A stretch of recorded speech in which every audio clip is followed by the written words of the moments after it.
Ola, poringreiros, benvidos unha vez máis á nosa canle. Algúnha vez tivechedes a sensación de que o voso alumnado pensa que a ortografía galega se fai e se inventa simplemente para distanciarse do castelán e aproximarse ao portugués? Por puro capricho, vamos. Pois estade atentos, porque este material interesa-vos. Todo parte do vídeo que publicamos a semana pasada. Nese vídeo podemos ver distintas palabras galegas que se escriben con B, con V ou con X. Vamos a ver a súa grafía e escoitar a súa pronunciación. O vídeo está repetido 2 veces e non é un erro nin é por casualidade, é porque o que pretendemos é facer un xogo de memoria e repetilo 2 veces pois favorece a memorización das palabras que presentamos, non? O vídeo deixareivos o link ao final do vídeo para que podades acceder a él máis facilmente e esa sería o primeiro paso, ver o vídeo co alumnado. Unha vez rematado o vídeo, e sin que poidan ver absolutamente nada del, se podemos evitar incluso que vexan a miniatura, mellor, é que teñan que lembrar un determinado número de palabras cunhas características concretas. Por exemplo, 3 palabras con B que aparezan no vídeo. E cada un, dámosles un tempo para que escriban e vamos vendo cales escribiron cada un. 3 palabras con V, 3 palabras con X e despois 2 palabras que conteñan polo menos 2 das letras que traballamos neste vídeo.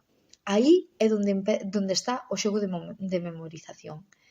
Despois do cal, teríamos outro tipo de actividades que van a favorecer a comprensión de por que se escriben así. Dado que o galego é unha lingua romance, vamos a estudar con un determinado número de exemplos das palabras que aparecen no vídeo cal é a relación entre ditas palabras galegas e o resto das linguas romances.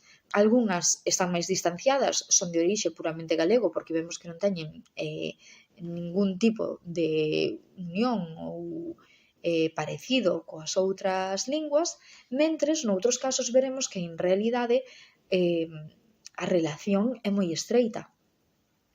Iso servirános para darnos conta de que estamos sempre dentro dun grupo do que formamos parte e a conexión interlingüística pois é tamén importante no estudo da nosa lingua, non? E despois, por último, temos outra pregunta na que teñen que buscar a orixe etimolóxica de distintas palabras. Son palabras que se escriben con B ou con V de forma diferente ao castelán. E atopando a etimoloxía vanse dar conta de que en realidade o criterio que se segue para decidir se unha palabra se escribe con B ou con V no galego, polo menos en moitos dos casos, é a orixe etimolóxica.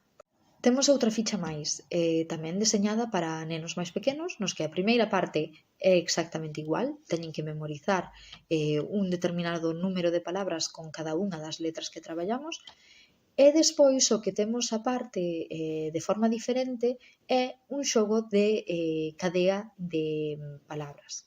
Entón van a ter que escribir, como vedes aquí, van a ter que cubrir todos esos ocos da cadea con palabras que conteñan B, V ou X. E iso é todo por hoxe. Esperamos que vos guste moito o material, que o usedes.